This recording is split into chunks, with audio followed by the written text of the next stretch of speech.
बहुत स्वागत है आपका इस विशेष समाचार बुलेटिन में। मैं हूं निखिल और मेरे साथ हैं मेरी सहयोगी मनीषा। और सबसे पहले नजर इस समय की हेडलाइंस पर। गुजरात में भारतीय जनता पार्टी के नवनिर्वाचित विधायकों की आज गांधीनगर में बैठक। विधायक दल के नेता का किया जाएगा चुनाव। केंद्रीय मंत्री राजनाथ सिंह और अर्जुन मुंडा तथा पार्टी के वरिष्ठ नेता बीएस येदियुरप्पा पर्यवेक्षक के रूप में होंगे शामिल।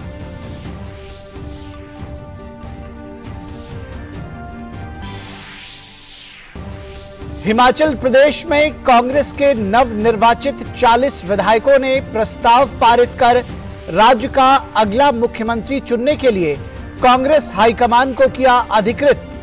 इस बारे में पार्टी हाईकमान को आज सौंपी जाएगी रिपोर्ट।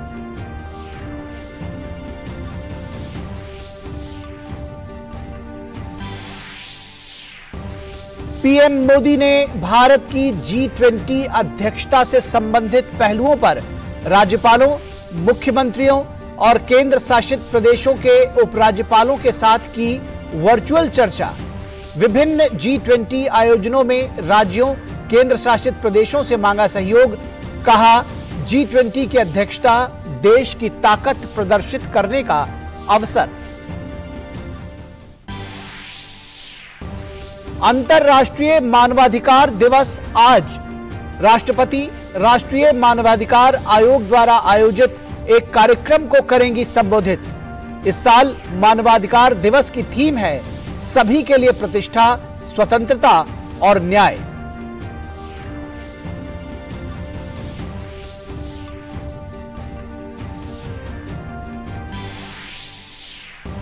चक्रवाती तूफान मैंडूस ने चेन्नई के पास ममल्लापुरम तट को किया पार।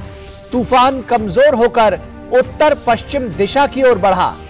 तिरुवल्लूर से नागापट्टिनम तक सभी तटीय जिलों में तेज हवाओं के चलते रेड अलर्ट। शाम तक हवाओं की गति में आ सकती है कमी। अमेरिका ने यूक्रेन के लिए नई सैन्य सहायता की घोषणा की। यूक्रेन में हमले करने के लिए ईरानी ड्रोन के इस्तेमाल के आरोपों से तेहरान और मॉस्को का इनकार।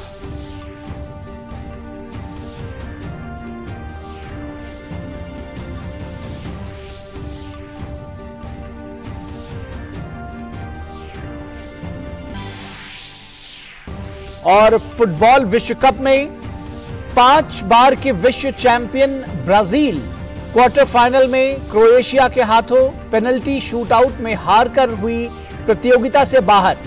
वहीं 2 बार की विश्व चैंपियन अर्जेंटीना ने नीदरलैंड्स को हराकर सेमीफाइनल में किया प्रवेश। अंतिम 4 में भिड़ेंगे क्रोएशिया और अर्जेंटीना।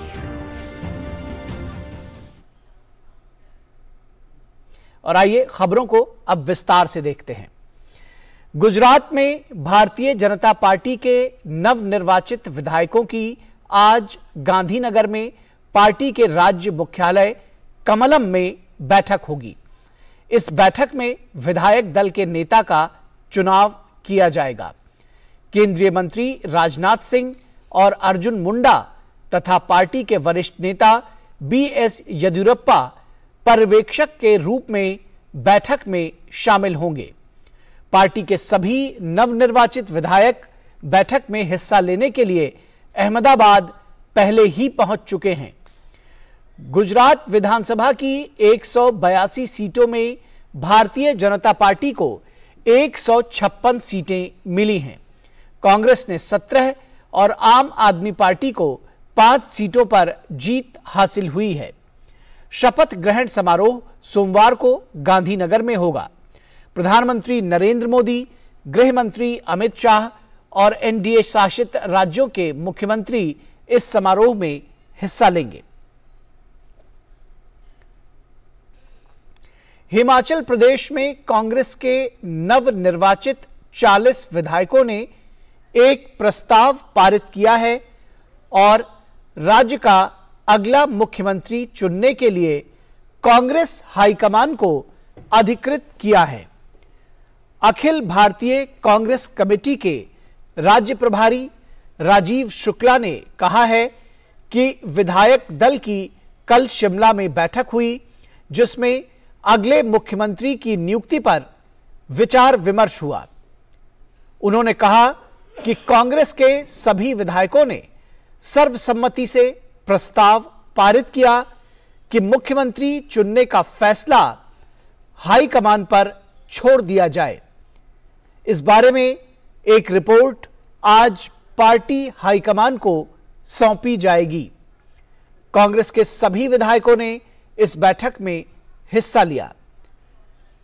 छत्तीसगढ़ के मुख्यमंत्री और कांग्रेस के राज्य चुनाव पर्यवेक्षक भूपेश बघेल, हरियाणा के पूर्व मुख्यमंत्री भूपेंद्र सिंह हुड्डा, पार्टी की प्रदेश अध्यक्ष और सांसद प्रतिभा सिंह राज्य के कांग्रेस मुख्यालय राजीव भवन में हुई बैठक में शामिल हुए।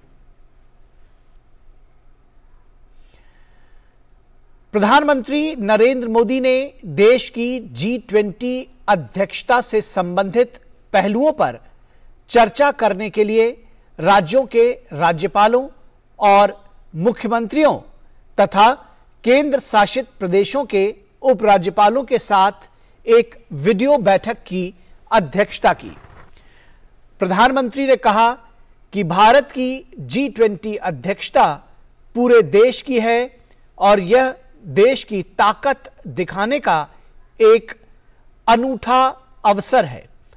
प्रधानमंत्री ने टीम वर्क के महत्व पर जोर दिया और G20 के विभिन्न आयोजनों में राज्यों और संघ शासित प्रदेशों से सहयोग मांगा। उन्होंने बताया कि G20 की अध्यक्षता पारंपरिक बड़े महानगरों से परे भारत के कुछ हिस्सों को प्रदर्शित करने में मदद करेगी और इस प्रकार हमारे देश के प्रत्येक हिस्से की विशिष्टता को सामने लाएगी। भारत की G20 अध्यक्षता के दौरान बड़ी संख्या में भारत आने वाले आगंतुकों और विभिन्न आयोजनों पर अंतरराष्ट्रीय मीडिया के फोकस पर प्रकाश डालते हुए प्रधानमंत्री ने राज्यों और केंद्र शासित प्रदेशों को इस अवसर का उपयोग करके खुद को आकर्षक व्यवसाय, निवेश और पर्यटन स्थलों के रूप में पुनः स्थापित करने के महत्व को रेखांकित किया।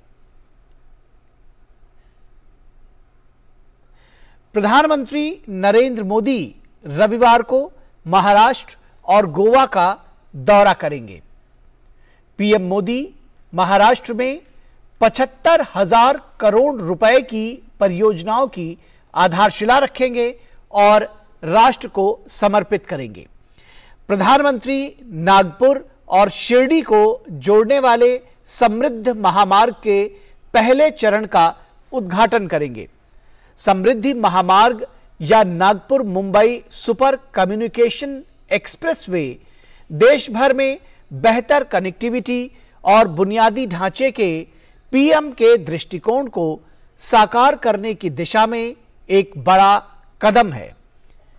पीएम नागपुर में शहरी गतिशीलता में क्रांति लाने के लिए प्रधानमंत्री नागपुर मेट्रो के पहले चरण को राष्ट्र को समर्पित करेंगे और नागपुर मेट्रो के दूसरे चरण की आधारशिला रखेंगे।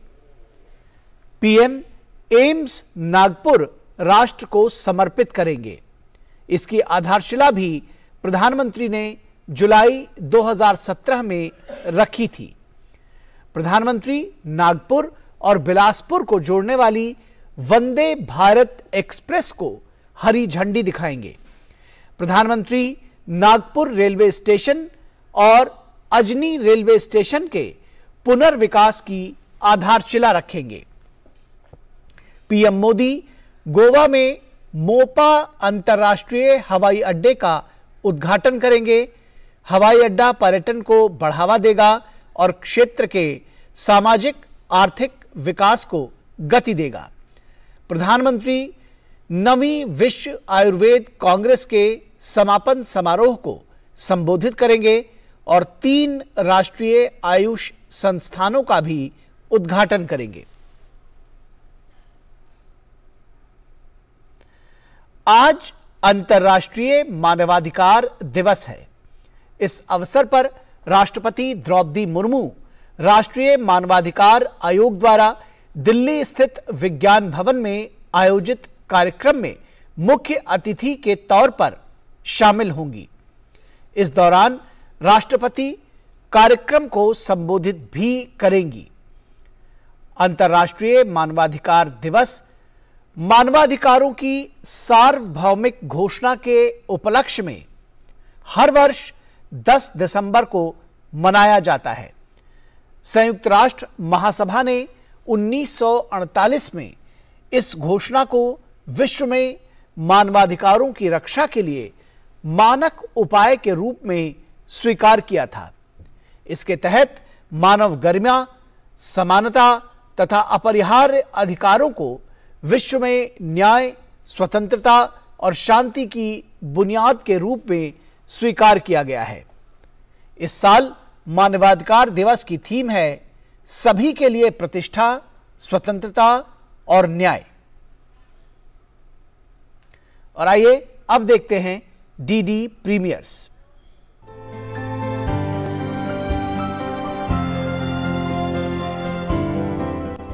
नमस्कार, आप देख रहे हैं डीडी प्रीमियर्स और आपके साथ मैं हूं शहला निगार। अपने इस खास प्रोग्राम में हम बात करते हैं दूरदर्शन के विभिन्न नेटवर्क्स पर प्रसारित होने वाले शानदार धारावाहिकों की। तो सबसे पहले बात करेंगे धारावाहिक सुरों का एकलव्य की। इस धारावाहिक में आज आपको देखने को मिलेगा कि तमाम प्रतियोगियों ने संगीत जगत के दिग्गजों को दी है सुरीली श्रद्धांजलि। आजा पिया तू ही प्यार, सुरों का एकलव्य याद कर रहा है शब्दों के महान जादूगरों को। तो प्यार जिन दो लोगों की सबसे ज्यादा इज्जत करता हूँ तो वो मजरू साहब और बख्शी साहब हैं। मस्ताना होता है, दिल चीर के दिखला दूं मैं, दिल में यही अनजान साहब का लिखा हुआ ये गाना क्रेडिट जाती है बप्पी दा को और इनका साथ बहुत सालों तक हमारे साथ रहे। तो देखते रहिए धारावाहिक सुरों का एकलव्य हर शनिवार और रविवार रात 8 बजे डीडी नेशनल पर। और धारावाहिक मंथन के आज के एपिसोड में आपको जानने को मिलेगा जमीन पर सुपरसोनिक स्पीड से यात्रा करने वाली तकनीक के बारे में। तेज सफर के साधन हवाई जहाजों को पछाड़ेगी नई तकनीक हाइपरलूप। सुपरसोनिक विमान तो थे ही, लेकिन जमीन पर सुपरसोनिक स्पीड से यात्रा करने के सपने को सच करने वाली तकनीक के बारे में जानिए मंथन में इस शनिवार सुबह 10 बजे डीडी नेशनल पर। तो दूरदर्शन के विभिन्न नेटवर्क्स पर प्रसारित होने वाले इन शानदार धारावाहिकों का आप उठाते रहिए आनंद।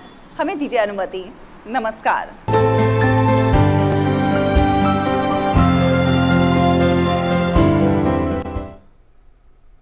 चक्रवाती तूफान मैंडूस आज तड़के ममल्लापुरम के नजदीक उत्तरी तमिलनाडु तट को पार कर गया।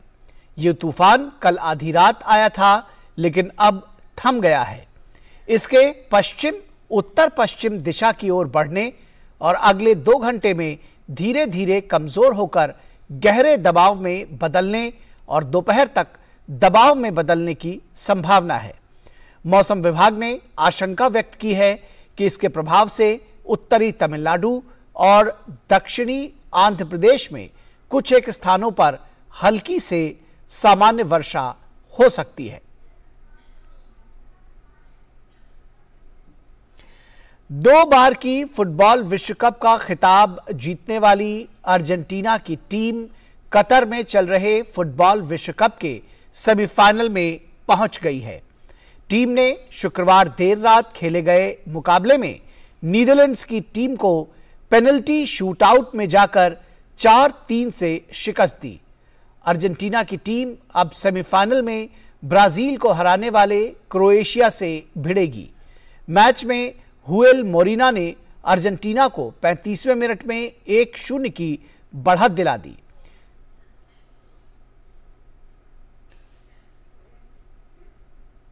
वहीं 5 बार की फुटबॉल विश्व कप चैंपियन ब्राजील कतर में चल रहे विश्व कप से बाहर हो गई है। टीम को शुक्रवार को क्वार्टर फाइनल मुकाबले में क्रोएशिया ने पेनल्टी शूटआउट में 4-2 से हरा दिया। निर्धारित समय और एक्स्ट्रा टाइम तक दोनों टीमें 1-1 गोल पर बराबरी पर थीं, जिसके बाद नतीजा पेनल्टी शूटआउट से निकला, जहां क्रोएशिया ने बाजी मारी। इस समाचार बुलेटिन में बस इतना ही। हमारी पूरी टीम को दीजिए इजाजत। नमस्कार।